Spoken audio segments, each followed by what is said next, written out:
Hello बच्चों, let's discuss the question. Polygonum type of embryo sac is which of the following options?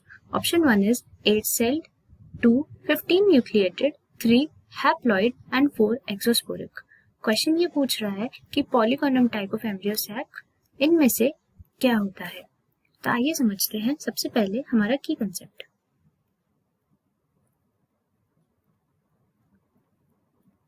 तो हमारा की concept है mature embryo sac of angiosperms,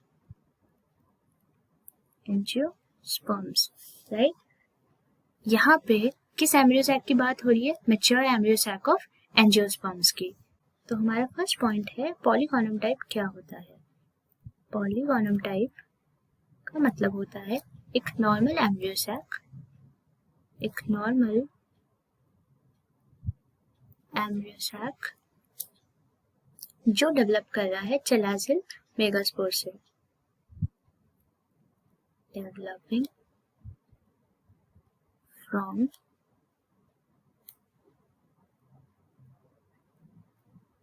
चैलाजियल megaspore, right.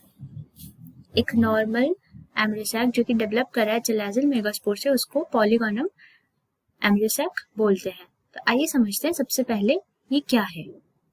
सबसे पहले कोई भी एम्ब्रियो सैक है उसका डेवलपमेंट किससे स्टार्ट होगा? उसका डेवलपमेंट स्टार्ट होगा मेगास्पोर मदर सेल से, राइट। मेगास्पोर मदर सेल से होगा जो कि डिप्लॉयड होती है। इसके अंदर होगा मियोसिस। मियोसिस क्या होता है? मियोसिस एक रिडक्शनल डिवीजन है। Meiosis is reductional division, right. तो इससे वो क्या बन जाएगा?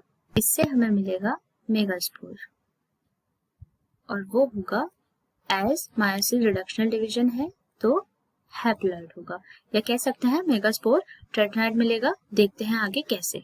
स्टार्ट करते हैं हम मेगास्पोर मदर सेल से। This is megaspore mother cell. ये होता है 2n, दैट इज डिप्लॉयड। इसमें होगा मियोसिस, इसमें होगा मियोसिस। मियोसिस क्या है? एक रिडक्शनल डिवीजन है, रिडक्शनल डिवीजन, राइट। तो ये बन जाएगा हैप्लॉइड।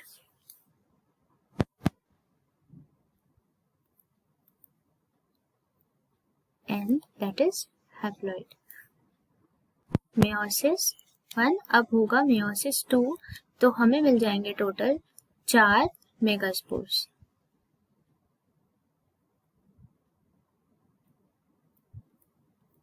मतलब megaspore tetrad, megaspore tetrad, right. अब मेगास्पोर के केस में 3 हमारे कर जाते हैं डीजेनरेट और 1 होता है फंक्शनल। इस केस में हम उस एम्ब्रियो सैक को मोनोस्पोरिक बोलते हैं। हम यहाँ पे अप्रिशिएट कर सकते हैं, हमारा ये हो जाएगा फंक्शनल और बाकी ये 3 डीजेनरेट हो जाएंगे। तो अब पॉइंट टू रिमेम्बर इज कि जो भी एम्ब्रियो सैक अगर एक मेगास्पोर से डेवलप होता है, डेवलप्स फ्रॉम 1 मेगास्पोर, तो उसको कहते हैं मोनोस्पोरिक, राइट। अब देखते हैं ये मोनोस्पोरिक एम्ब्रियो सैक में कैसे डेवलप होता है। ये है हमारा एक मेगास्पोर, इसकी पोलैरिटी है N। तो अब इसमें केवल होगा माइटोटिक डिवीजन। माइटोसिस अंडरगो करेगा तो क्या बन जाएगा?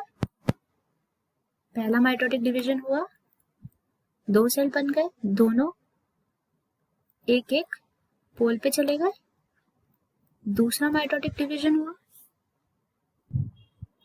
कितने मिल जाएंगे? 2 सेल यहाँ पे, 2 सेल यहाँ पे। तीसरा माइटोटिक डिवीजन होगा तो क्या मिलेगा हमें? 4 सेल यहाँ पे एंड 4 सेल यहाँ पे। इसीलिए जो हमारा मैच्योर गैमेटोफाइट होगा, मैच्योर, उसका स्ट्रक्चर कुछ इस तरीके से होगा। गैमेटोफाइट होता क्या है कि दोनों सेल से यहाँ एक एक सेल बीच में माइग्रेट कर जाता है। ऊपर 4 सेल थे, 4 में से एक एक बीच में माइग्रेट कर गया। नाउ लेट्स सी, ये हो गया हमारा, राइट। 4 में से एक एक सेल बीच में माइग्रेट करने के बाद कुछ इस तरीके से लगता है। ऊपर बच जाएंगे 3 सेल, बीच में आ जाएगा एक सेल विथ 2 न्यूक्लियस, यहाँ रह जाएंगे 2 सेल विथ 1 एग सेल। ये ऊपर वाले सेल्स होते हैं, इनको कहते हैं एंटीपोडल सेल्स। बीच वाले को कहते हैं सेकेंडरी न्यूक्लियस और इनको कहते हैं egg apparatus. Egg apparatus, right. Egg apparatus में जो नीचे के 2 सेल होते हैं इनको बोलते हैं सिनर्जिड्स, राइट। इसमें हम काउंट करते हैं number of cell. Number of cell कितने हो जाएंगे? 1। एंटीपोडल सेल्स में कितने हुए? 3 सेल्स, 3 सेल्स।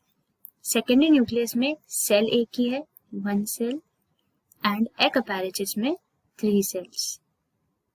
टोटल कितने हुए? 7 सेल, राइट। तो हम लिखेंगे ये होगा 7 सेल। अब due to presence of both haploid and diploid, it is both haploid and diploid. कैसे? क्योंकि इसके अंदर सेकेंडरी न्यूक्लियस भी प्रेजेंट है, इसीलिए ये डिप्लॉइड भी होगा। तो हमारा करेक्ट आंसर होगा थर्ड ऑप्शन, हैप्लॉइड।